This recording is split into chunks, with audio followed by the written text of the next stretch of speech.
Plan de cours 2. Les matières premières. Nous allons traiter 4 points. Les factures fournisseurs, les classements de vos matières, déterminer votre prix d'achat à l'unité ou au kilo, et les commandes fournisseurs. Les factures fournisseurs.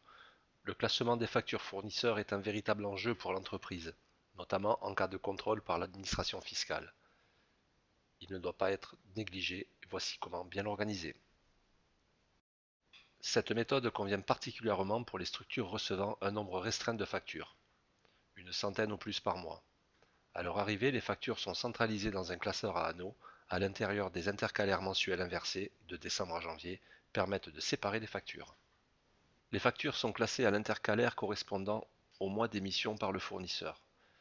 Les factures datées en mars sont ainsi classées dans l'onglet de mars. À l'intérieur de l'intercalaire, les factures sont classées par ordre alphabétique. Si l'intercalaire contient deux factures d'un même fournisseur, les factures sont ensuite classées par numéro de facture fournisseur. Ainsi, en cas de réclamation par téléphone, il est plus aisé de retrouver la facture concernée. Chaque fin de mois, il suffit de prendre l'intégralité des factures d'un intercalaire et procéder à leur paiement. On considère que ces factures ont la même échéance. Chaque facture payée doit comporter la mention payé par chèque numéro tant, suivi de la date du paiement. La souche du chèque doit, elle, préciser le nom du fournisseur, le montant, la date ainsi que notre numéro d'enregistrement en comptabilité. Les factures réglées sont ensuite rangées dans des chronos annuels, appelés factures payées, par ordre alphabétique sur le nom du fournisseur et par le numéro de facture fournisseur. En aucun cas avec votre numéro interne.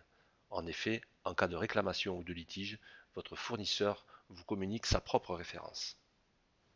Pour schématiser et récapituler, deux schémas de classement coexistent.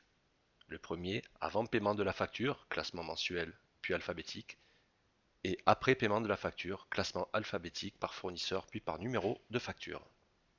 En ce qui concerne le classement de vos matières premières et pour des raisons d'efficacité et de confort dans vos démarches telles que votre inventaire en fin d'année, il convient de bien définir les points différents, les appellations, les catégories, les prix et les TVA. Le fait de déterminer vos prix d'achat à l'unité et au kilogramme est un réflexe facile et très utile.